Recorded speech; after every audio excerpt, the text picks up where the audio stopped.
22 de abril é o dia marcado pelo chamado descobrimento do Brasil, com a chegada do colonizador português sobre as terras das Américas. E é marcado como o início da nossa história, que não podia estar mais errado, depois de séculos de várias culturas indígenas que ocupavam esse território, que viveram esse território até então. Então, a gente está vivendo, hoje vamos debater nesse vídeo, o colonialismo e a colonialidade, que são dois fenômenos completamente diferentes, um é decorrente do outro, um teve um período histórico e outro se mantém até hoje as suas consequências.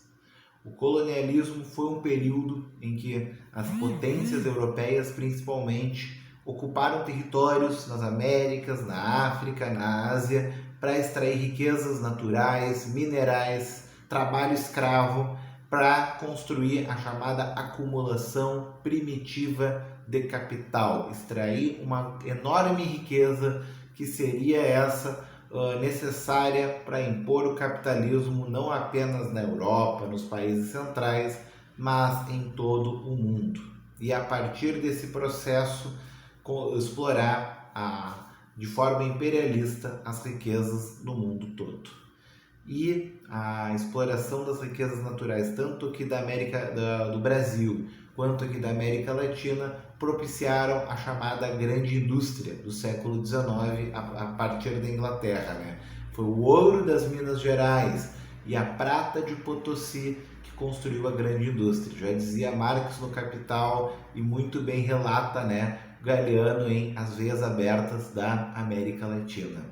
E era possível extrair tanta prata de construir uma ponte da América do Sul até a Espanha, né? Havia também podia se construir uma outra ponte com os ossos dos escravizados nesse processo, da América do Sul até Portugal e Espanha. E isso custou sangue aí de milhares, de incontáveis vidas da populações indígenas e africanas que foram trazidas à força, especialmente no Brasil, para o trabalho escravo. E o trabalho escravo, ele se perpetua na América Latina e em especial no Brasil até o final do século XIX. O Brasil é o último país das Américas que vergonhosamente mantém legal o trabalho escravo. Assim como o Haiti, que fez sua Revolução Negra, assim como a Revolução Americana e a Guerra da Secessão e todos os processos de independência por toda a América. O Brasil foi o último a abolir definitivamente a escravidão. E isso tem consequências contemporâneas até hoje, porque uma vez com seu processo de independência, já no século XIX, o processo de proclamação da República, a transição da monarquia dos Dom Pedros para a República e, por fim, a abolição da escravatura. Foi um processo extremamente lento e gradual, não pautado por com certeza sem deixar de ser pautado por contradições, com certeza sem deixar de ser pautados por enfrentamentos, por revoltas, por quilombos, por uma série de lutas sociais e populares. Mas havia um objetivo de uma transição gradual do trabalho escravo para o trabalho assalariado, para impor à população negra ex-escrava a condição de exército de reserva da força de trabalho. Como diz o Marx no Capital, aqueles trabalhadores que são estruturalmente desempregados, que são estruturalmente precarizados, para nivelar os salários por baixo. Assim explica Rui Mauro Marini em A Dialética da Dependência sobre a transição do trabalho escravo para o trabalho assalariado, com a chegada dos imigrantes europeus no mesmo período para trabalhar na grande indústria, os operários italianos, alemães, que traziam uma forte influência comunista e anarquista, né, que tiveram muito peso na década de 20, na década de 10 dos anos 20. Mas nesse mesmo período também foi o período em que houve uma profunda criminalização da população negra, da cultura popular, do samba, da capoeira, porque estes foram alijados da terra, ao abolir-se a escravidão, junto com a lei de terras, se impediu que estes ex-escravos adquirissem terras, que pudessem fazer o trabalho agrícola em que eram forçados ao longo da escravidão. E com a abolição não foi garantida uma transição para os ex-escravos dentro do mercado de trabalho capitalista e industrial que o Brasil transitou ao longo do século XX.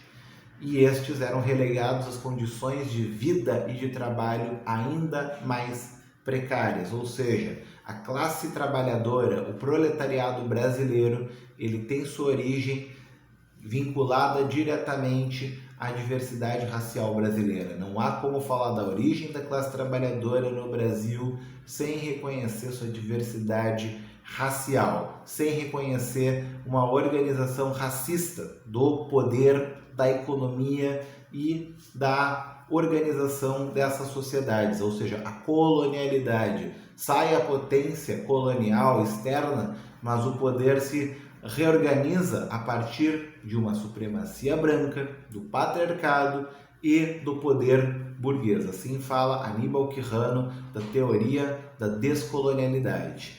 E assim fala uma série de outros autores importantes, como Florestan Fernandes, o Rui Mauro Marini, a Lélia Gonzalez, o Ailton Krenak. Ou seja, a luta por uma sociedade socialista, por uma revolução brasileira, latino-americana, ela necessariamente precisa ser descolonial, ou seja, é uma luta nacional, é uma luta racial, é uma luta internacionalista, é uma luta socialista, é uma luta em que agrega de forma dialética, de forma revolucionária, a luta contra o patriarcado, a luta contra a supremacia branca e o capital, a burguesia.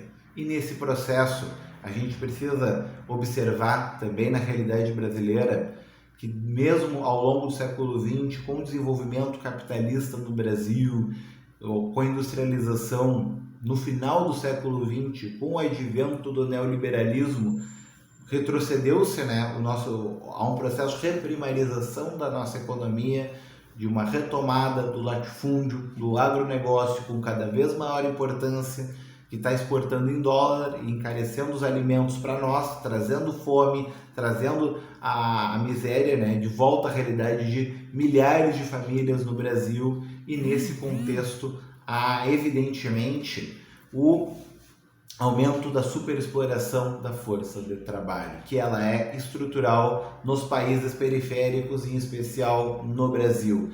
Mesmo com o advento da CLT, uma série de legislações trabalhistas que se conquistou nas últimas décadas ao longo do século XX, dentro desse quadro é estrutural a superexploração da força de trabalho, o trabalho precário, o trabalho com condições abaixo da média.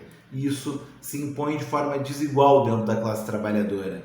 É a população negra, é a população indígena, são as mulheres que estão em condições de trabalho historicamente mais vulneráveis dentro da classe trabalhadora. Ou seja, a superexploração ela tem um caráter racial, ela tem um caráter de gênero, ela tem, dentro de uma mesma profissão, vamos encontrar a mulher branca recebendo 75% do salário de um homem branco e o homem negro recebendo 66% e a mulher negra chegando a 50% do salário de um homem branco numa mesma função. Ou seja, a nossa luta ela é socialista, ela é antipatriarcal, ela é feminista, ela é antirracista, ela é anti-supremacia branca. E a bem de toda a classe trabalhadora, nossa luta tem que ser descolonial. Eu agradeço a todas e todos por acompanhar esse vídeo. Hoje também é o Dia da Terra, é o Dia da Mãe Terra. Então, em respeito a todos os povos e ao nosso planeta, por uma sociedade mais justa, uma sociedade ecossocialista, não vamos comemorar o descobrimento, a colonização, a pilhagem e o estupro e a escravidão dos povos negros indígenas. Vamos comemorar o Dia da Terra. Obrigado a todos e todas. Aqui quem fala é o Ricardo Souza, canal Agitação Socialista. Se inscrevam no canal, mande o vídeo para os amigos. Vamos fazer discussões de ordem da conjuntura, discussões teóricas e vamos para a luta. Obrigado a todas e todos.